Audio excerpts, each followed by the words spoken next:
Hello students, मैं कोमल गुप्ता आपकी chemistry teacher. और आज हम सॉल्यूशन चैप्टर की जो रिमेनिंग क्वेश्चंस हैं उनकी बात करेंगे। लास्ट क्लास में हमने कॉलिगेटिव प्रॉपर्टीज़ वाले क्वेश्चंस किए थे और आज हम बेसिक क्वेश्चंस यहाँ पे मोलैलिटी, मोलैरिटी, मोल फ्रैक्शंस के करने वाले हैं। तो शुरू करते हैं फर्स्ट क्वेश्चन के साथ, जो कि हमारा है calculate the molality of 2.5 gram of ethanoic acid in 75 gram of benzene. देखो, मोलैलिटी कैलकुलेट करनी है तो मोलैलिटी का फॉर्मूला क्या होता है? Weight of solute, given weight of solute upon its molecular weight.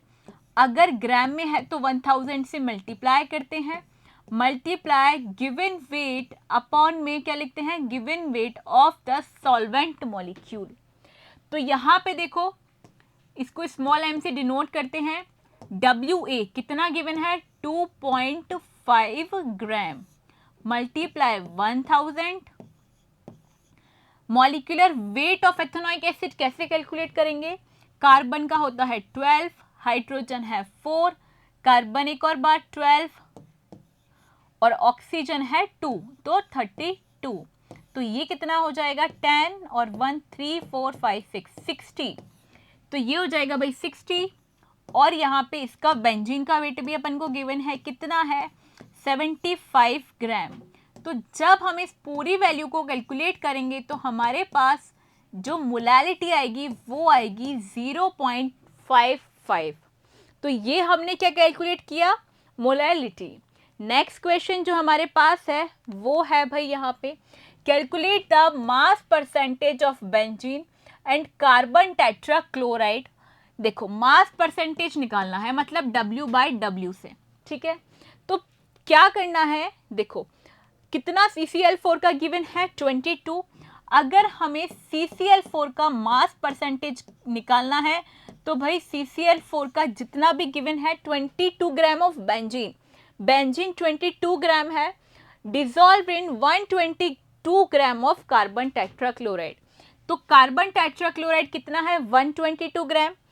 Total कितना है? 22 प्लस 122 मल्टीप्लाई बाय 100%। बेंजीन का निकालेंगे C6H6, गिवन कितना है? 22 अपॉन में क्या हो जाएगा? 22 मल्टीप्लाई 122 मल्टीप्लाई 100%। तो यहाँ से जो हमारे पास वैल्यूज आएंगी वो किसकी वैल्यू आएगी भाई? यहाँ से CCl4 की। जब हम CCl4 की इस वैल्यू को कैलकुलेट करेंगे तो इसका आंसर आ जाएगा 15.27%। और जब हम C6H6 22 अपॉन 22 प्लस 122 को कैलकुलेट करेंगे तो यहाँ से आंसर आ जाएगा 84.72%। ये क्या हो जाएगी? हमारी इन दोनों CCl4 और C6H6 की percentage, mass percentage, W/W percent वाले क्वेश्चंस हैं, ठीक है। नेक्स्ट क्वेश्चन क्या है? Calculate the mole fraction of benzene. Mole fraction निकालना है किसका? बेंजीन का। In solution containing 30% by mass in CCl4। देखो क्या गिवन है? 30 ग्राम ऑफ कार्बन टेट्राक्लोराइड किस में गिवन है? इन कितना ग्राम बचा है? 70 ग्राम। सॉल्वेंट कितना है? 70 ग्राम। कौन सा है भाई? बेंजीन है, ठीक है। अब अपन को निकालना है इसके मोल फ्रैक्शन।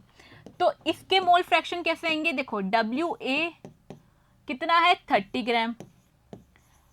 MA कितना है? CCl4 का मास होता है 290 ग्राम, ठीक है।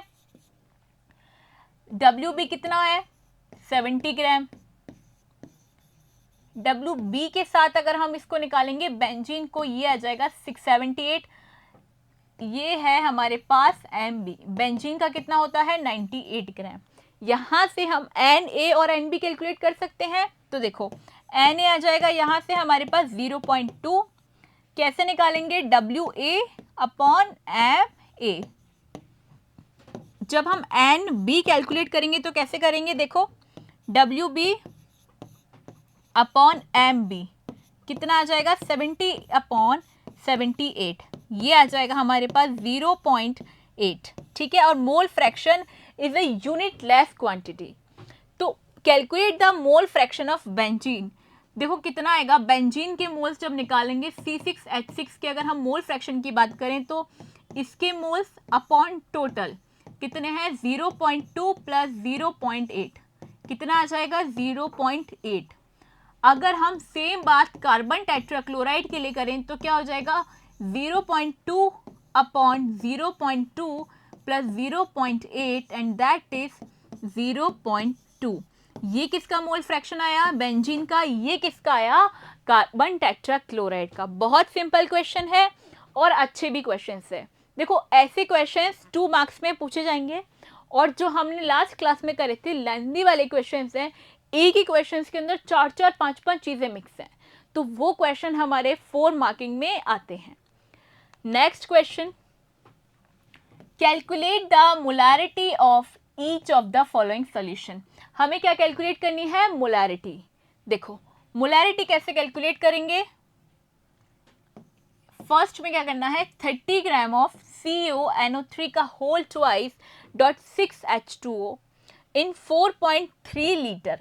मोलारिटी क्या होती है, given weight upon its molecular weight multiply volume of solution in litre. तो W, तो यहां से WA कितना गिवन है, देखो 30 ग्राम, CuNO3 का होल ट्वाइस डॉट 6H2O का जब हम वेट निकालते हैं ये हमारे पास आता है 290। वॉल्यूम लीटर में गिवन है ऑलरेडी 4.3, तो 1000 से मल्टीप्लाई करने की जरूरत ही नहीं है। जब हम इसको सॉल्व करेंगे तो आंसर आएगा 0.02। यही क्या हो जाएगी भाई इस सॉल्यूशन की मोलारिटी। नेक्स्ट क्वेश्चन क्या है, 30 ml ऑफ 0.05 मोलर। अब मोलारिटी गिवन है आपको, तो मोलारिटी गिवन है, लिख दो 0.05। वॉल्यूम गिवन है आपको, डाइल्यूटेड टू 500 ml। देखो दो वॉल्यूम है और जब एक मोलारिटी गिवन हो तो हम जो फॉर्मूला लगाते हैं वो लगाते हैं यहाँ पे M1V1 is equal to M2V2। तो मोलारिटी फर्स्ट क्या है 0.5, वॉल्यूम कितना है 30, मोलारिटी 2 हमें फाइंड करनी है, वॉल्यूम कितना है 500 ml। ठीक है, जब हम इसको सॉल्व करेंगे तो यहाँ से M2 की वैल्यू क्या आएगी 1.5 मल्टीप्लाई 50, और यहाँ से ओवरऑल वैल्यू क्या आ जाएगी 0.03 मोलर। ये आ जाएगी इसकी मोलारिटी और ये आ जाएगी ऊपर वाले क्वेश्चन की मोलारिटी। समझ में आए मोलारिटी के क्वेश्चंस, दोनों अलग पैटर्न पे हैं पर दोनों मोलारिटी के क्वेश्चन है। नेक्स्ट क्वेश्चन जो हमारे पास है, calculate the mass of urea required in making 2.5 kilo of 0.25 molar aqueous solution. इसका मतलब जब मोलर की बात करते हैं तो यहाँ ये बात करता है मोलैलिटी की, और मोलैलिटी की क्या बात होती है, given weight upon its molecular weight into weight of given weight of solvent. क्या होता है, गिवन वेट ऑफ सॉल्वेंट। तो ये क्या हो जाएगा, देखो यही यूनिट होती है जिसमें हम सॉल्वेंट को यूज करते हैं। अगर किस में गिवन है ग्राम में तो 1000 से मल्टीप्लाई कर देंगे, अगर किलोग्राम में होगा तो 1000 से मल्टीप्लाई करने की हमें नीड ही नहीं होती। कितना गिवन है 0.25 मास कैलकुलेट करना है, मतलब WA हमें कैलकुलेट करना है। यूरिया का मॉलिक्यूलर मास होता है क्या 60। यहां पे कितना सॉल्यूशन दे रखा है हमें, कितना सॉल्वेंट दे रखा है 2.5 kg, ऑलरेडी kg में दे रखा है तो जरूरत ही नहीं है कन्वर्ट करने की। तो यहां से WA जब हम कैलकुलेट करेंगे तो क्या हो जाएगा 0.25 मल्टीप्लाई 2.5 मल्टीप्लाई बाय 60। तो ये क्या आ जाएगा, देखो 25 मल्टीप्लाई 25 625 मल्टीप्लाई 60। जब इस पूरी वैल्यू को हम कैलकुलेट करेंगे तो ये आ जाएगा, देखो यहाँ से 6 5 30 18 37 37.800 ग्राम। ये वैल्यू हमारे पास किसकी आ जाएगी, मास ऑफ यूरिया, कितने यूरिया मास की हमें नीड है इसको 0.25 मोलर एक्वस सॉल्यूशन के लिए। तो अब चलते हैं हम नेक्स्ट क्वेश्चन की तरफ। नेक्स्ट क्वेश्चन क्या है, vapour pressure of pure water at 298 kelvin is 23.8 mmHg. 50 gram of urea is dissolved in 850 gram of water. Calculate the vapor pressure of water for this solution and its relative lowering. देखो आपको pure solvent का जो है vapour pressure given है, तो और आपको क्या निकालना है, वेपर प्रेशर निकालना है किसका, आपके नॉन वोलेटाइल सोल्यूट का। ये किसके बराबर होता है, एक्स बी के। पी नॉट कितना गिवन है, 23.8 minus P upon 23.8 is equal to क्या होता है, W2 into M1 upon W1 into M2। यहाँ पे कैसे होगा, 23.8 minus P upon 23.8 is equal to, अब देखो W2 क्या है आपका, यूरिया। यूरिया कितना दे रखा है आपको, 50 ग्राम, और इसका मास कितना होता है, 60। M1 क्या है यहाँ पे, वाटर कितना गिवन है, देखो 850 ग्राम, तो W1 कितना हो गया 850, और M1 कितना है, वाटर का 18। तो यहाँ से इस पूरी कैलकुलेशन को जब हम सॉल्व करेंगे तो इसका आंसर आएगा 23.40 mm ऑफ Hg। ये कितना प्रेशर होगा, टोटल 23.40 mm ऑफ Hg। इतना नॉन वोलेटाइल सोल्यूट का आपका वेपर प्रेशर आएगा। नेक्स्ट क्वेश्चन देखो, boiling point of water at 750 mm of Hg is 99.63 degree centigrade. क्या गिवन है आपको, बॉइलिंग पॉइंट गिवन है। देखो प्योर सॉल्वेंट का सोल्यूट का कितना होता है, 100 degree centigrade, that is water, minus 99.63, तो डेल्टा टी भी यहां से कितना आ जाएगा बताओ, 0.63। ठीक है, अब देखो how much sucrose is to be added to 500 gram of water.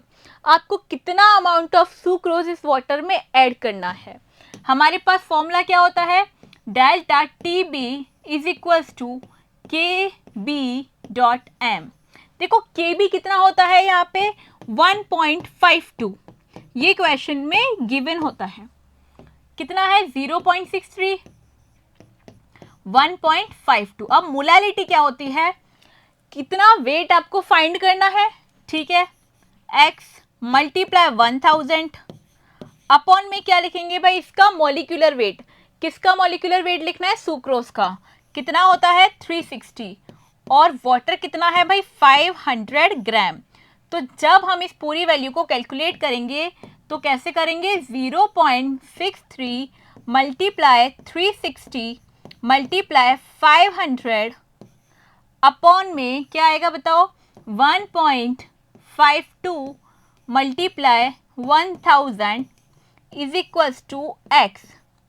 तो यहाँ से भाई x की वैल्यू कितनी आ जाएगी, जब हम इसको इक्वेशन को सॉल्व करेंगे 121.67 ग्राम। जब इस पूरी कैलकुलेशन को आप कैलकुलेट करोगे तो आपको यहाँ से x की वैल्यू पता चल जाएगी, और x क्या है, उतना अमाउंट ऑफ सुक्रोज जो आपने इस सॉल्यूशन में क्या किया है, यूज किया है। नेक्स्ट क्वेश्चन देखो, define the following terms. Mole fraction, mole fraction क्या होता है, मोल फ्रैक्शन हमारा होता है total moles of solvent, total moles of solvent and solute, और इनका सम कितना होता है, विच इज यूनाइट टू 1। जैसे कि अगर हम मोल्स ऑफ सोल्यूट, और हम इसको कैसे डिफाइन कर सकते हैं, moles of solute and moles of solvent is always equals to 1। ये हमारा क्या है भाई, मोल फ्रैक्शन। सेकेंड पॉइंट क्या है? मोलैलिटी। मोलैलिटी हमारी क्या होती है? इसको हम स्मॉल m से डिनोट करते हैं। ये होती है मोल्स ऑफ सॉल्यूट अपॉन, ये थोड़ा इंपॉर्टेंट है, मास ऑफ सॉल्वेंट। और ये किस में लेना है आपको? केजी में लेना है। किस में? किलोग्राम में आपको मोलैलिटी लेनी होती है।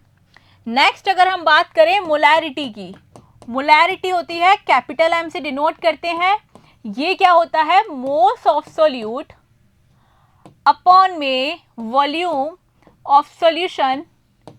किस में होता है? लीटर के अंदर। ये हमें किस में लेना है? सॉल्यूशन का वॉल्यूम लीटर के अंदर। अगर मिलीलीटर में दे रखा होगा तो 1000 से मल्टीप्लाई कर देंगे। मास परसेंटेज क्या होता है? Percentage by mass, that is W by W। इसको हम ऐसे डिनोट करते हैं, mass of solute, mass of solute upon mass of solvent multiply 100। ये क्या होता है? हमारा मास परसेंटेज। मास परसेंटेज है इसलिए हम उसको 100 से मल्टीप्लाई करते हैं। Next question, concentrated nitric acid used in laboratory work is 68% nitric acid by mass in aqueous solution। इसका मतलब 68 ग्राम अगर हमारा नाइट्रिक एसिड है तो बचा हुआ हमारा क्या हो जाएगा? सॉल्वेंट। कितना बचेगा? देखो, अगर हम 100 में से 68 को सब्ट्रैक्ट कर दें तो ये क्या बचेगा? 2 और 3, मतलब 32 ग्राम हमारा क्या है? वाटर। ठीक है। What should be the molarity of such a sample if the density is 1.504 ग्राम पर मिलीलीटर? देखो हमें क्या गिवन है यहाँ पे, हमें मोलारिटी फाइंड करनी है। पहली चीज तो हमें सॉल्यूट के मोल्स पता होने चाहिए। तो हमें कितना गिवन वेट है? 68। ठीक है। अब देखो इसका मास कितना है? मॉलिक्यूलर मास ये हो जाएगा 14 + 15 और ये हो जाएगा 48। तो ये क्या हो जाएगा? 3 4 5 6 63। ये हो गया 63। ये क्या है? Moles of solute. अब हमें क्या चाहिए? देखो सॉल्वेंट वॉल्यूम चाहिए हमें सॉल्यूशन का, पर हमें डेंसिटी गिवन है। Density is equal to mass upon volume. तो वॉल्यूम क्या होता है? मास कितना है? देखो 32 + 68, मतलब टोटल लेंगे। वॉल्यूम डेंसिटी कितनी है? 1.504, मतलब वॉल्यूम क्या हो गया? 100 अपॉन 1.504 मल्टीप्लाई 1000। ये हमारी क्या निकल जाएगी यहाँ से? मोलैरिटी। और जब हम इस पूरी इक्वेशन को सॉल्व करेंगे तो यहाँ से हमारी जो मोलैरिटी है वो कितनी आ जाएगी? 16.23 ग्राम पर मोल। ये आ जाएगी हमारी यहाँ से मोलैरिटी। आज की क्लास में हमने कितने सारे क्वेश्चंस करे? Molarity, mole fraction, vapour pressure, इन सब की बात हमने आज की क्लास में करी है। बाकी की बात हम करेंगे नेक्स्ट क्लास में। तब तक के लिए भाई सॉल्यूशन चैप्टर के क्वेश्चन आंसर पढ़ते रहिए, एक्सरसाइज सॉल्व करते रहिए। Thank you.